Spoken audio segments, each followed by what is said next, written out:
కాకినాడ నగరంలో ఆదివారం తెల్లవారుజామున 3 గంటల నుండి 12వ డివిజన్ స్వర్ణాంధ్ర కాలనీలో టిట్కో గృహ సముదాయం వద్ద పోలీసులు కాటన్ సర్చ్ ఆపరేషన్ నిర్వహించారు. డీఎస్పీ మనీష్ దేవరాజ్ పాటిల్ ఆధ్వర్యంలో కాకినాడ పోర్ట్ సీఐ సునీల్ కుమార్ సమక్షంలో ప్రత్యేక బలగాలతో ఈ ఆపరేషన్ చేపట్టారు. ప్రతి ప్లాట్ కు పోలీసులు వెళ్లి వివరాలను సేకరించారు. అలాగే వాహనాలకు సంబంధించి రికార్డులను కూడా వారు పరిశీలించారు.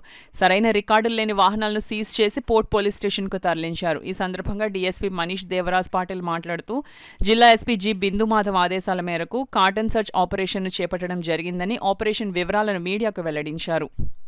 We have conducted one CAS operation under the guidance of SP sir.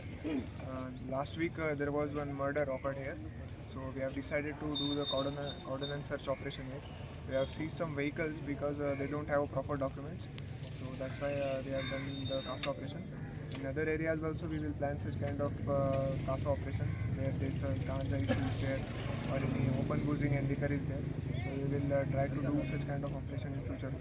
Shri Bindu Madhav IPS గారి యొక్క ఆధ్వర్యంలో పర్యవేక్షణలో మన ఏఎస్పీ గారి యొక్క పర్యవేక్షణలో ఈరోజు కాకినాడ సబ్ డివిజన్లో ఉన్న పోలీస్ ఆఫీసర్లు స్పెషల్ పార్టీ యుక్తంగా ఈ టిట్కో గృహాల వద్ద కార్డన్ సర్చ్ ఆపరేషన్ చేయడం జరిగింది.